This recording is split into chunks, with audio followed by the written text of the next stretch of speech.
Hello class, this is section 6.3 and in this video we are going to discuss stability analysis.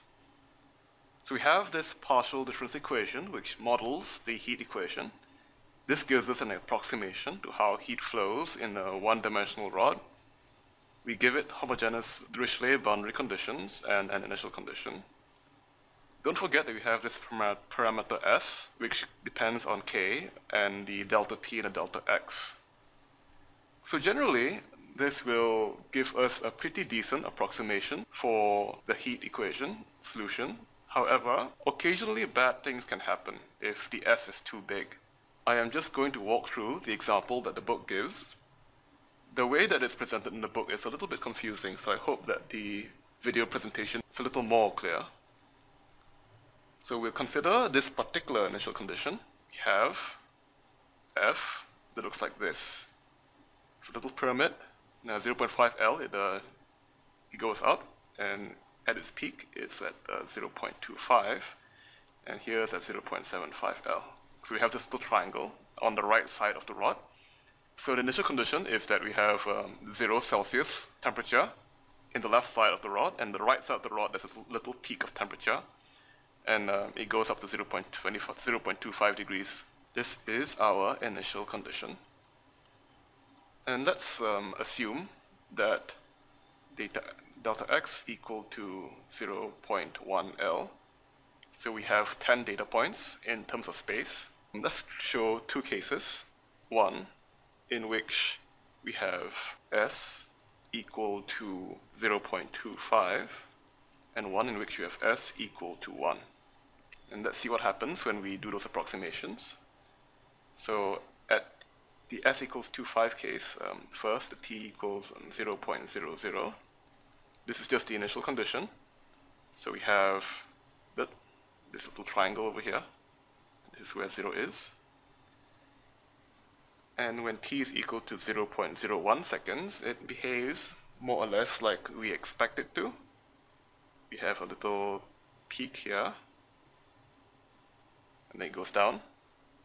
And when T is equal to 0.02, we have a slightly lower peak as the heat spreads through more of the rod. And then T equals 0.03, we have this more or less even distribution of temperature. And this is sort of what we expect. So let's say this is 0 and this is L for all of these. So we start with a peak, and gradually, because this is the hottest part of the rod, heat will travel from the hot part to the rest of the rod. The heat will dissipate to the rest of the rod until eventually the entire rod has a temperature of 0 Celsius. So the S equals 0.25 case gives us what seems like a pretty good approximation to what the heat equation should look like. Now let's look at the S equals 1 approximation and see what happens instead.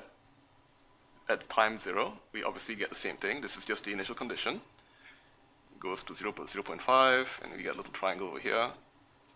This is where 0 is. And at T 0.01, according to the graph in the book, we get something that looks like this. I'm just going to draw a little dotted line to tell you where 0 is. So this is 0 and L. According to the book, we get something that looks like this. Down.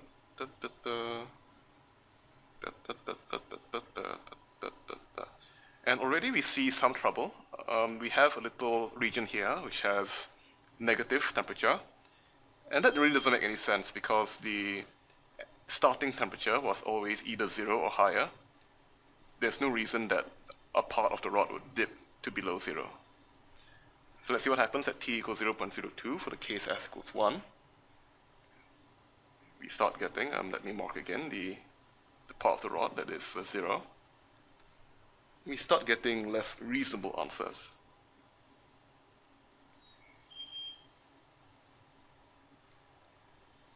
And you can see this oscillating behavior.